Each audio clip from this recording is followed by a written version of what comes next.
Kembali lagi bersama saya Pergi Amati Paldi. Kali ini saya akan membahas pembukaan catur atau jebakan catur yang bernama Ulpestad Variation. Ya, variasi ini ialah salah satu cabang dari pembukaan Italian Game, Tunis Defense, serangan kuda, atau yang paling terkenal ialah Flight Leaper Attack atau serangan Flight Leaper. Ya, langsung saja.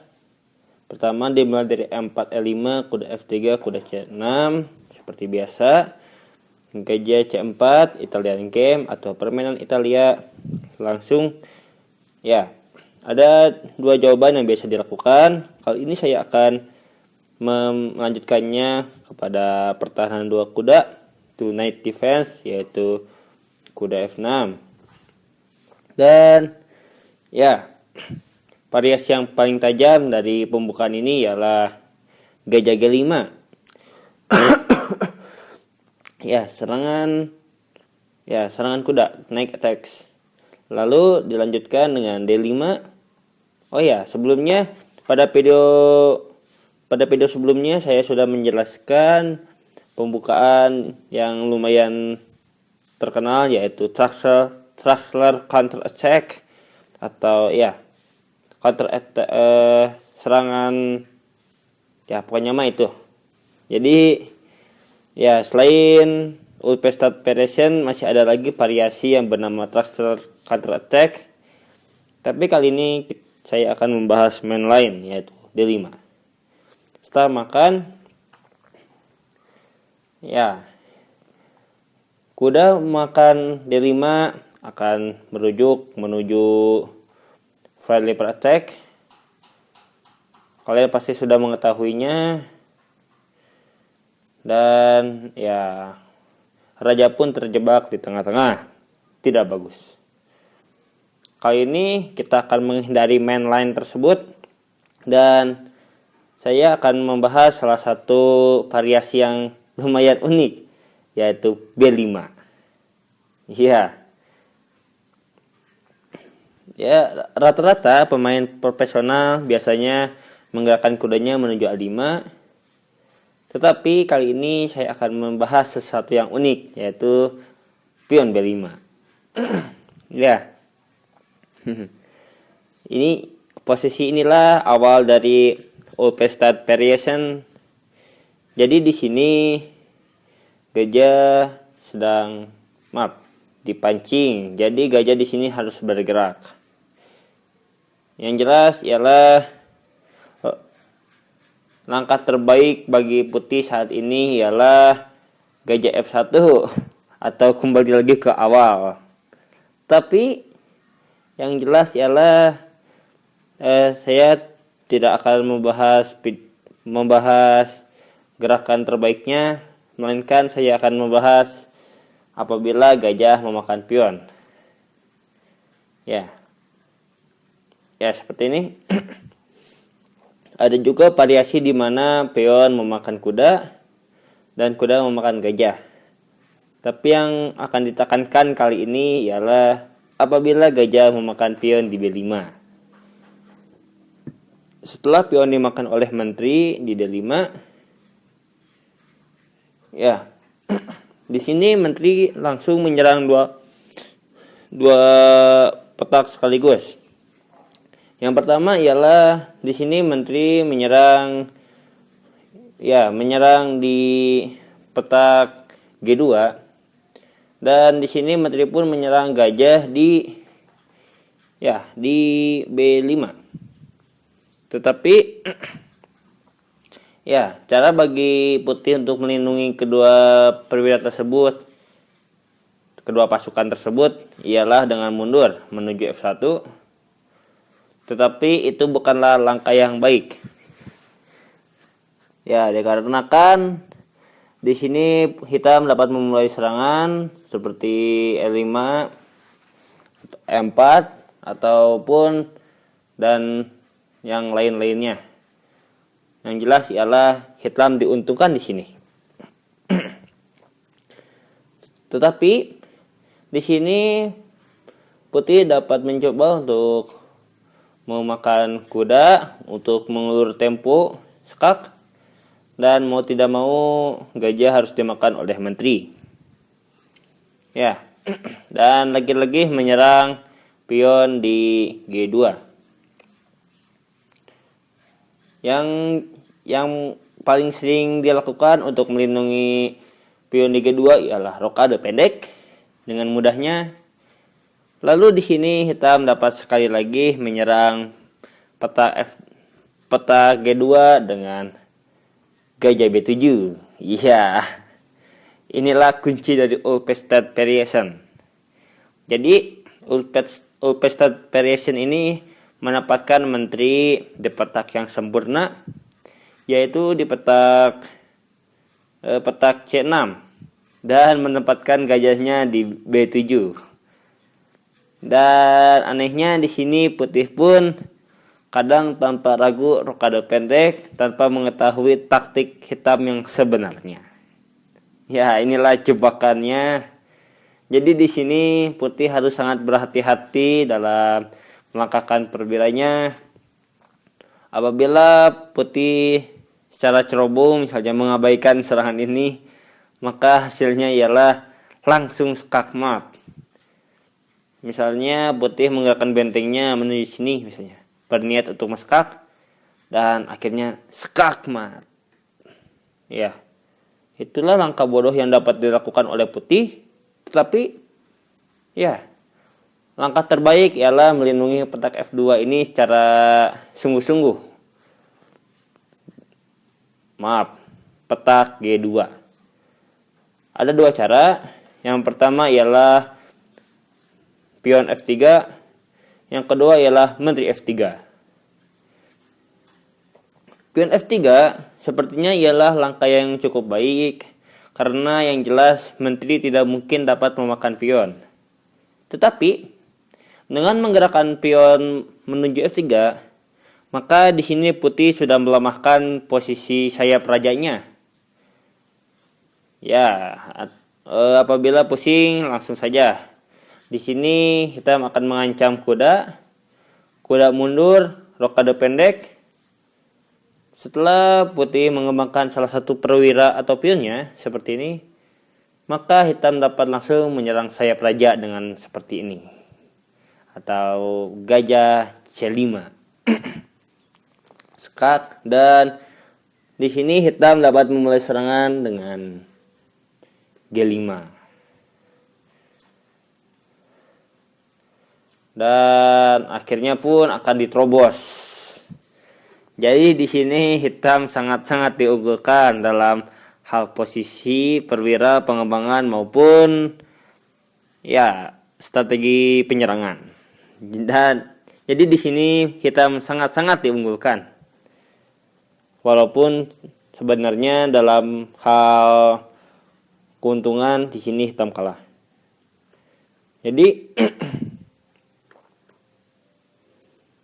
itulah yang harus diperhatikan oleh putih. Jadi Ulpestad Variation ini sangat-sangat berbahaya bagi putih. Lalu bagaimana dengan menteri F3? Sepertinya itu ialah langkah yang bagus. Tetapi setelah menggerakkan pionnya menuju E4, maka di sini putih ya terancam bahaya. Yang pertama ialah di sini pion dapat menerobos maju tanpa takut, karena di sini menteri harus menjaga petak di F2 di G2. Dan ya itulah uniknya.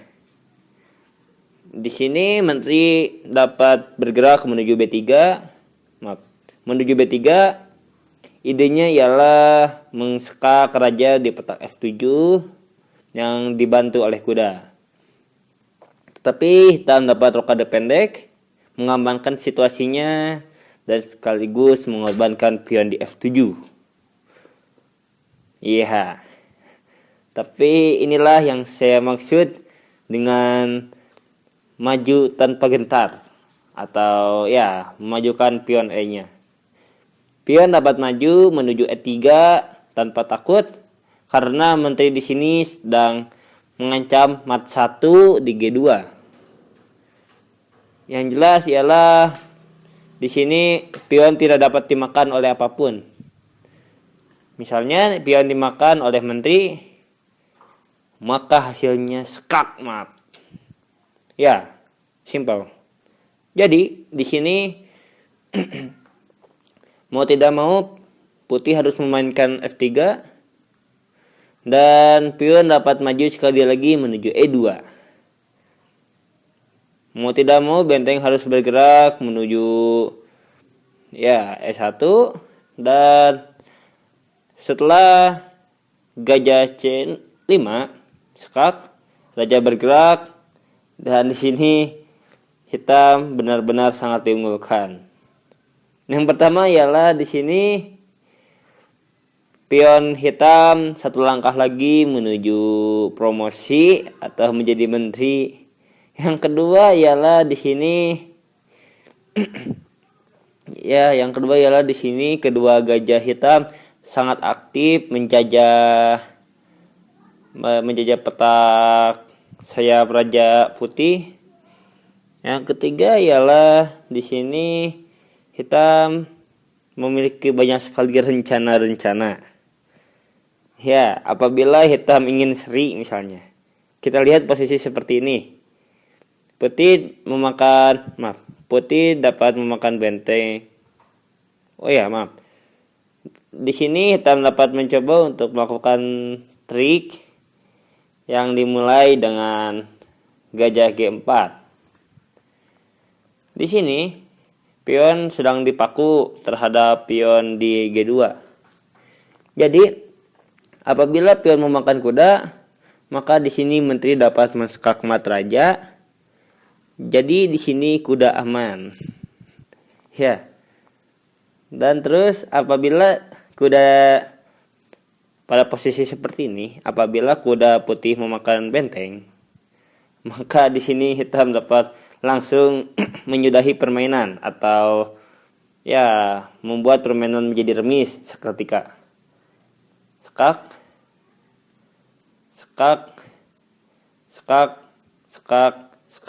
dan threefold repetition. Jadi di sini permainan menjadi seri.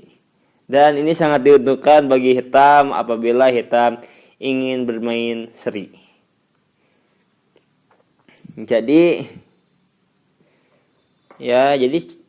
secara umum di sini hitam memiliki posisi yang sangat-sangat diunggulkan atau sangat berbahaya.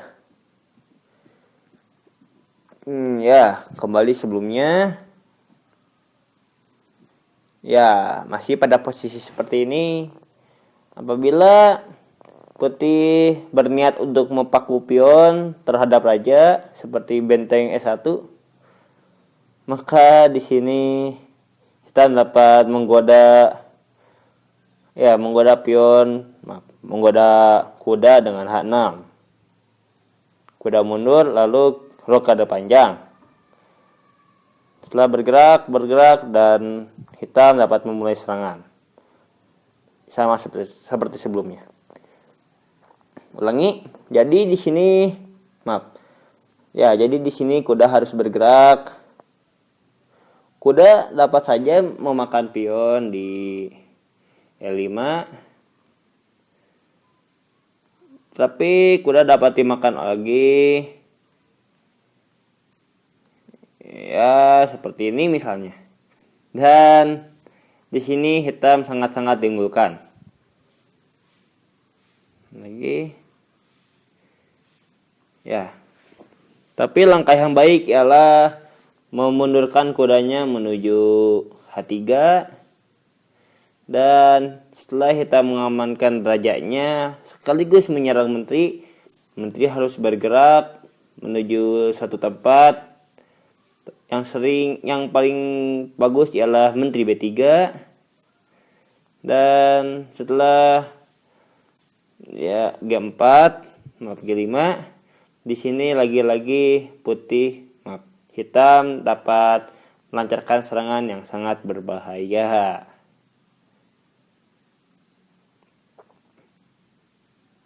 Dan jadi itulah Ulpestad variation apabila gajah memakan pion di B5. Ya, itulah kekejaman dari Ulpestad variation. Apabila sekilas Ulpestad variation sepertinya tidak begitu berbahaya seperti Trussler counter attack. Tetapi Ulpestad variation ini secara diam-diam lebih mematikan dari Trussler counter attack karena Ulpestad variation memiliki ide yang sangat banyak dalam hal menyerang. Sekian jebakan catur kali ini. Terima kasih atas perhatiannya. Mohon maaf bila ada kesalahan. Please subscribe-nya dan sampai jumpa.